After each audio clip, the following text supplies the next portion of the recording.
Le doy la bienvenida a Mónica Palencia, ministra de Gobierno encargada del Ministerio del Interior de Ecuador. Buenas noches y gracias por estar con nosotros, Palencia. Lo primero que quiero preguntarle es sobre lo último. ¿Qué información tiene usted sobre la situación en las cárceles? ¿Siguen estos focos dentro de las cárceles de los cuales estaba dando cuenta recién nuestra compañera Ana María Canizares? ¿Está más calmado? ¿Cuál es la situación actual allí? Muchas gracias por esta invitación a este prestigioso programa de CNN. Gracias, Ana María, por su reporte. Gracias, Iván, por invitarme. Quisiera dar un saludo a nombre del gobierno del Ecuador y paso a responder lo que usted acaba de preguntar. Quisiera aclarar que la crisis de seguridad no es un tema del gobierno de Daniel Noboa. La crisis de seguridad se instauró en el Ecuador hace muchísimos años, cuando empezaron los vínculos del narcoterrorismo con la política. Esto no es de ahora, al contrario, es justamente en el gobierno de Daniel Noboa en el que por transparencia se está trabajando para una recuperación de un estado de paz y de bienestar. Y las reacciones no se han dejado esperar. Gracias a Dios, tenemos nosotros todo el respaldo ciudadano en una lucha frontal y de no negociación con el terrorismo que ha dado Daniel Noboa. Usted me diría qué está pasando actualmente en las cárceles. Las cárceles del Ecuador están siendo en este momento un centro de atención específica por parte del gobierno del Ecuador con las Fuerzas Armadas, la Policía Nacional y el Servicio de Atención Integral a las Personas Infractoras. Efectivamente, hay una situación en la que no podemos saber con precisión la fecha en que tal o cual persona evadió los controles penitenciarios, pero eso es la muestra de lo que ha venido pasando, no ahora, en muchos otros gobiernos donde ha habido política de puertas abiertas en los centros penitenciarios, como ha pasado en muchos otros países. Afortunadamente, ahora ya se dieron cuenta muchos de estos grupos que hay un cambio de mando. Está firme y decidido el mando del poder a cargo de una persona que ejerce de manera legítima la presidencia del Ecuador, Daniel Noboa Sin. Ministra, ¿piensan cambiar algunos funcionarios de las fuerzas de seguridad, descabezar alguna fuerza? Porque ustedes acaban de llegar al gobierno hace pocas semanas. Habla de una situación que, como usted dice, se viene dando desde hace años en el Ecuador, pero hay un montón de gente que en ese sistema viene trabajando y que viene estando en connivencia con los delincuentes. Alguien dejó escaparse a alias Fito, alguien está ocultando la información desde cuando no estaba en esa cárcel. Digamos, hay muchos puntos oscuros que alguien tiene que saberlos y a ustedes no le están dando la información. ¿Piensan en alguna represalia, hacer alguna purga en la policía, en el servicio penitenciario y en demás organismos? Nosotros al que vamos a descabezar siempre es al crimen organizado y a la delincuencia común. Tenga la certeza que si la delincuencia común o el crimen organizado se encuentran infiltrados en instituciones del Estado o fuera de ellas, lo vamos a perseguir por igual. Le pregunto por las soluciones. Ustedes plantean una consulta popular para avanzar en algunas reformas, pero por el momento lo que vemos, y era lo que le preguntaba también a Ana María Canizares, es el estado de excepción. Entiendo que es una situación heredada, pero el presidente Noboa, ¿qué está haciendo distinto hoy día con el estado de excepción respecto a lo que hizo Lazo o lo que han hecho otros, otros mandatarios? ¿Hay algo más que se puede hacer más allá del estado de Sí, excepción para poder creo que ha paliar sido esta muy situación? claro lo que está haciendo. Está instaurando un cambio de mando en las penitenciarías. Vean ustedes que la reacción que han tenido las personas privadas de libertad, de inclusive rebelarse ante los cambios que ha anunciado el presidente Daniel Noboa, es obvio que es una reacción ante entender que están frente a un gobierno que no claudica ante el crimen organizado. Esa es la gran diferencia con Daniel Noboa Sin.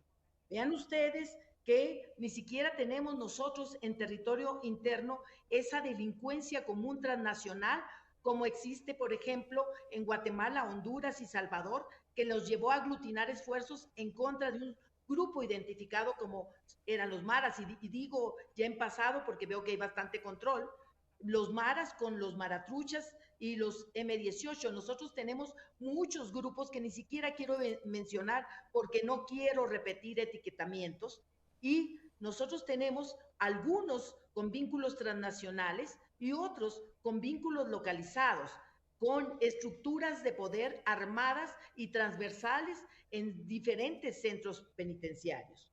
Eso es lo más importante. Y también es importante que el presidente Daniel Noboa Asín y su equipo está totalmente consolidado y unido en bloque, asumiendo la decisión del pueblo ecuatoriano, que ha sido muy claro en sus instrucciones. La decisión del pueblo ecuatoriano es mano firme y no claudicable en contra del crimen. Ministra, me espero un minutito, hacemos una breve pausa y continuamos hablando. Hacemos una pausa aquí en Conclusiones y continuamos luego con nuestra invitada, la ministra de Gobierno encargada del Ministerio de Interior del Ecuador, Mónica Palencia. Ya volvemos. Gracias. Continuamos en Conclusiones con Mónica Palencia, ministra de Gobierno encargada del Ministerio del Interior de Ecuador. Doctora Palencia, gracias por estar con nosotros nuevamente. Le pregunto, usted recién nos decía que el presidente Noboa está decidido a terminar con el drama de la inseguridad allí en Ecuador.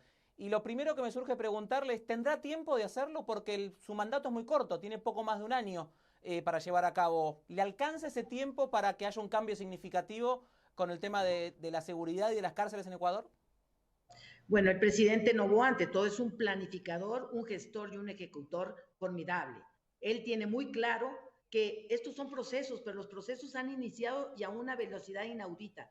Vea usted que no tenemos sino 40 días y ha habido ya cambios estructurales que no se hicieron en años, como cambios de cúpulas específicamente en el área de las Fuerzas Armadas y también aceptar los ceses de algunos miembros de la cúpula policial. Entonces, esto le da a usted cuenta de la decisión con la que actúa el presidente Noboa.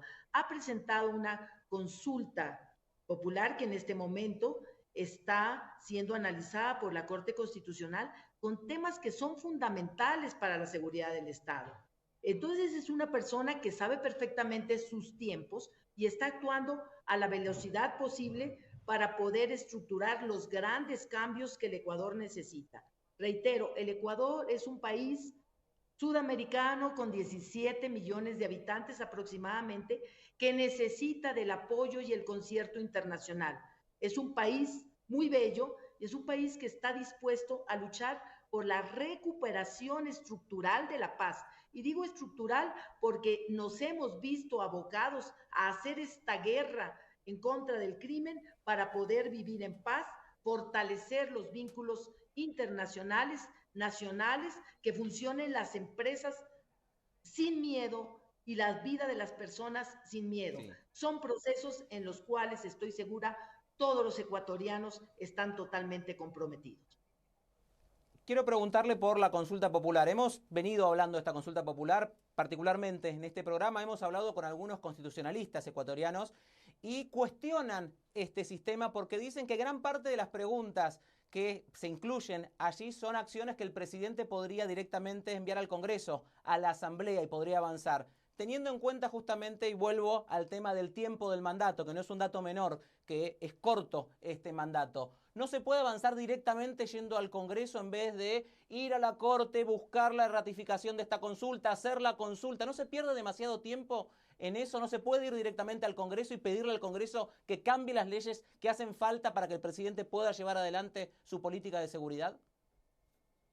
Iván, Daniel Noboa es un firme seguidor de los postulados de Gomá, el gran filósofo español, que nos dice que la principal labor de un demócrata es la ejemplaridad. Él es ejemplar, él consulta a su pueblo, consulta a sus mandantes. Pero el sistema democrático tiene un Congreso para eso, no hace falta convocar al pueblo para cada cosa. Digamos, para eso se eligen los representantes. No, es muy diferente ir a los representantes que ir a los mandantes originarios. Y hay muchas preguntas que son fundamentales para tener un respaldo político adecuado y rápido, y para que también haya un mensaje del pueblo ecuatoriano a los mismos asambleístas, diputados, como dicen en otros países, que los representan. Porque le está diciendo el pueblo ecuatoriano, estamos seguros que en la mayoría de las preguntas, le está diciendo, apoyamos estas decisiones de cambios rápidos y estructurales que necesitamos para poder funcionar en el país. Esta consulta popular no funciona entonces como una manera de ratificar al presidente Noboa para una eventual reelección, para ratificar lo que han sido las elecciones por las cuales ha ganado. ¿No se busca eso también de cara a la Asamblea para mostrarle que el presidente tiene el apoyo popular? Apreciado Iván, un presidente con 40 días en el mando, a pesar de todos los ataques que ha tenido del crimen, de políticos que los auspician, de varios sectores que quieren la inestabilidad del país, no necesita legitimarse. Daniel Noboa no necesita legitimarse. Y como usted bien conoce, una consulta tiene 3 finalidades esenciales. La primera, legitimar al mandatario, que no es el caso. La segunda, asegurar gobernabilidad, obvio que sí, y la buscamos. Y la tercera es todo lo que tiene que ver con crear las condiciones adecuadas para la seguridad del país. Y eso por último le pregunto, sí. Vea usted, perdone que lo interrumpa, vea usted qué preguntas hemos puesto en este segundo bloque. Una de ellas, permitir la extradición. Nos lo han pedido hasta el cansancio los conciudadanos. Que haya una celeridad en los procesos para extinguir el dominio de los bienes de quienes están metidos en el crimen. Nos hemos propuesto atacar las estructuras financieras del crimen. Sabemos que por ahí vamos a trabajar bastante. También en erradicar la minería ilegal que está soportando a muchos grupos organizados delincuenciales. Y tenemos otra serie de planteamientos que no vienen por el momento al caso, pero que tienen que ver, por ejemplo, que el pueblo ecuatoriano demanda que sus instituciones sean mucho más ágiles. Por último le pregunto y muy brevemente, porque nos estamos quedando sin tiempo y el tema la verdad es que es amplísimo y le agradezco que haya estado con nosotros. Si se hace esta consulta y el pueblo acompaña la propuesta del presidente, ¿esto qué trámite sigue? ¿Ya se convierte en ley? ¿Tiene que ir al Congreso de todas maneras? ¿O con el visto bueno del pueblo estas propuestas ya van a tener algún tipo de fuerza de ley o pueden ponerse en marcha? Hay algunas que indudablemente las vamos a poner en marcha enseguida. Otras tendrá que pasar por la Asamblea, pero no es lo mismo tenerlas ya con el respaldo popular. Yo puedo decirle a usted, sin lugar a dudas, de que nosotros ejecutaremos en todo lo que nos sea posible de manera inmediata, porque nos surge el mandato popular. Hay una pregunta que nos interesa mucho, el que el presidente pueda poner como ley urgente, no solo las de carácter económico, sino especialmente las relacionadas con temas de seguridad. Cuando queremos transformar como queremos transformar al Ecuador, nos la tenemos que jugar. Permítame terminar con una frase de un ilustre latinoamericano, Simón Rodríguez, que decía: en la vida o inventamos o erramos. El presidente Noboa, joven como es y ayudado por muchos jóvenes, va a inventar un nuevo Ecuador con la fuerza de todos los ecuatorianos, todos unidos en una sola fuerza y unidos por un nuevo Ecuador. Mónica Palencia, ministra de Gobierno encargada del Ministerio del Interior de Ecuador, muchas gracias por estar con nosotros por estos minutos aquí en Conclusiones. Un placer. Por favor. Un placer tenerla aquí, esperemos tenerla pronto nuevamente para seguir hablando de este tema.